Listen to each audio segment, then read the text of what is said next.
Alright guys, this is the most important part of this job, safety. Now, I got the vehicle jacked up.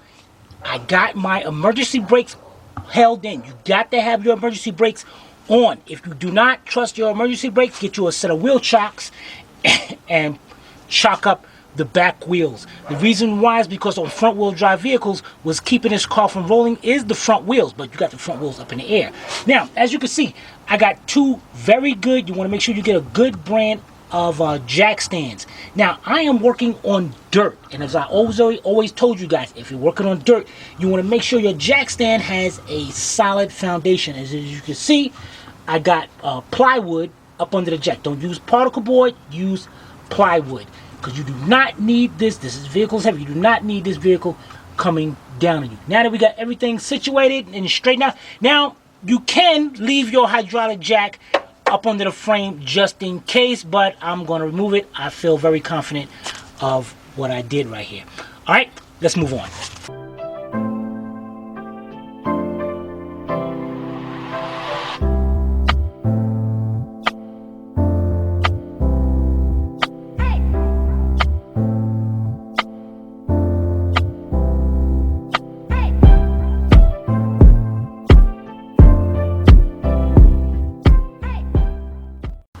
Alright guys, both ball joints are identical, so we're only going to show you one side. The first thing we're going to do is take off your tires. The tires are going to be held on by 5 19mm or 3/4 inch lug nuts.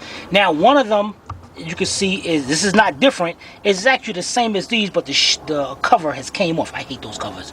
So on that one, don't use a 19mm, don't use a 3/4, use an 18mm socket. Now I have an 18mm, and as you can see, the 18mm fits up there nice and snug, so you don't strip that out. Alright, so let's get these tires off this car. Alright guys, next thing we'll do is get you some PB Blaster. You want to spray right here on the outer tie rod.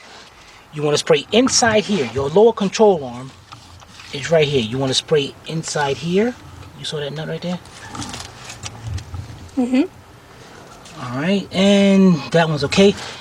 And we're going to leave it like that. Now guys, these lower ball joints are pressed in. And you can easily get your lower ball joint, but believe me, it's a lot of complication, a lot of headache pressing that in and trying to work with it or taking the whatever. It's easier. Trust me, it's a lot easier just replacing the whole lower control arm with a new ball joint. All right, now that we got them sprayed up, the next thing we're going to do is take you an 18mm socket. You want to go right here. You want to just loosen that up, because you're not going to be able to take it off. Oh, you are taking it off. Dang, oh, my bad. Sometimes you can't take that off, and then you got to use a 9mm socket on that and spin the whole joint. Now that you got that off, we're going to be using a method called shock and awe. You're going to hit this spindle right here. You're going to hit this so hard that the joint will actually just pop right out. Make sure you got you a good enough hammer. Make sure you want to hit right there. And the joint's going to pop right out just like that. Move it to the side, take the nut, put the nut on it. Now you'll be able to turn to the side and you can work with getting your lower ball joint nut and bolt. Spread it up a little bit, and that is an 18mm. So you're going to do, take you an 18mm wrench, hold this side. On the other side, take your same 18mm cordless gun. Well, actually, tell you what, guys, hold this, take this, use this wrench on the other side because the caliper's in the way. So just on the other side, use your wrench to hold it into place, and use your gun to take off the nut.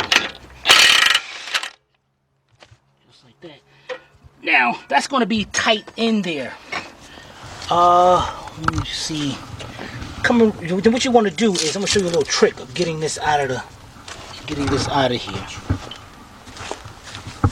Now, on this side right here, here's your bolt. Right there. Now, you can hold on 1 second. Oh. Okay. Now you can get your 18mm, and you're probably going to need an extension, a little extension to come out here, or you can remove the caliper. I'm just going to get me an extension, and that's all you're going to do is spin this, keep spinning, and it's actually going to walk itself out. And actually what we're going to do is use a shallow one, and you're going to get that bolt right there. Alright, so let's get that bolt out. All right, guys, we got the bolt out. Now, sometimes you can take your pry bar, and you see this hole inside the lower control arm. You take your pry bar, stick the pry bar in there, and you push down to pull that joint out of the spindle. It gets stuck in there. Now, if you take notice, there's a slot right between there, the spindle. Can you see that? Mm-hmm. So what you want to do is take you a chisel. Put your chisel right there.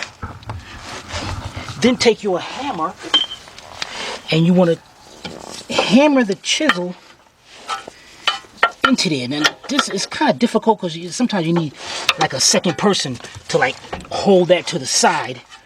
Or what you can do is get a smaller chisel that will try to hold this over.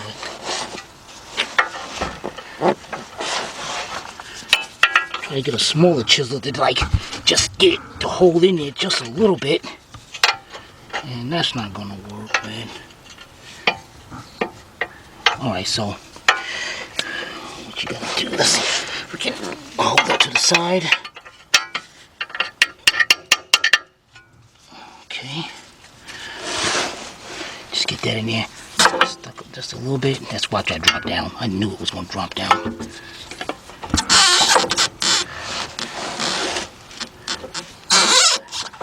If you get some a mechanic's wire and tie it to the side.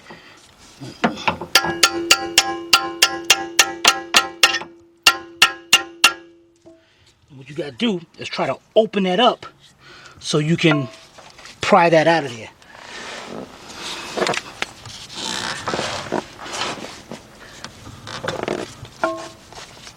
This bigger hammer.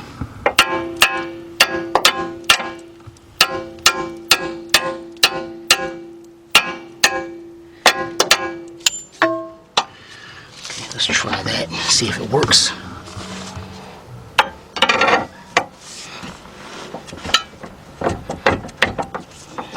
Move a little bit? It did. It is moving. Alright, so let's hit that a little bit more.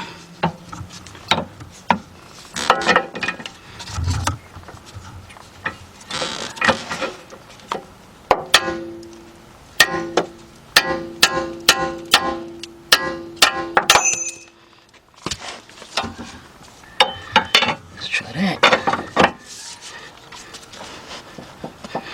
That way, I can whip back close together.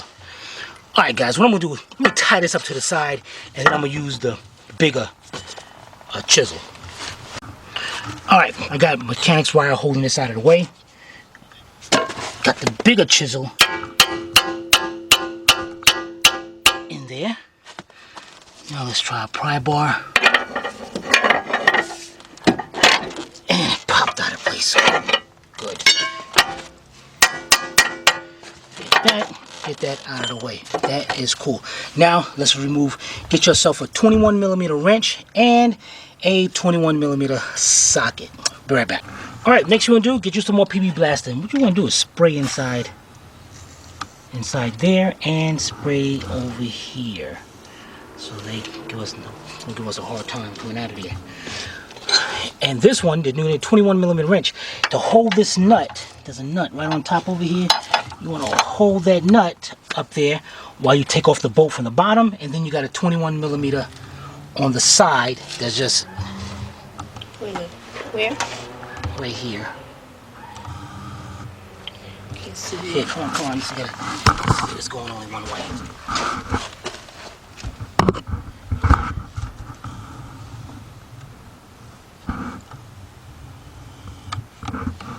See it? I don't even know where I'm at. Yeah, let me get right here. Oh, okay. There you are. Okay. All right, guys, let's get that nut and bolt out and that bolt out. All right, guys, we got the bolts out. This one going in this way, and this one with a nut and a bolt goes this way. Now, your lower control arm is good to go. Now, this is where it gets, you gotta just fight with this thing. You might need a little pry bar or something to move that out of there. Okay, and slide that one out, just like that. Look at that, guys. Perfect. And that's all you have to do now is get your new one, and installation is reverse as removal. And it's just that simple. Alright, if you have any comments or questions, be sure to post them in the comment section below. Or you can email me direct to tim@AstralAutoRepairs.com. Hope you paid attention. If not, watch again. One more important information, guys. Once you get that lower control arm out, do not pull on this spindle, or you will pull the joint apart on that axle. Do not pull it. Do not pull it out, okay? You should have no reason to do that, so we ain't gonna worry about that. Alright, guys, take care.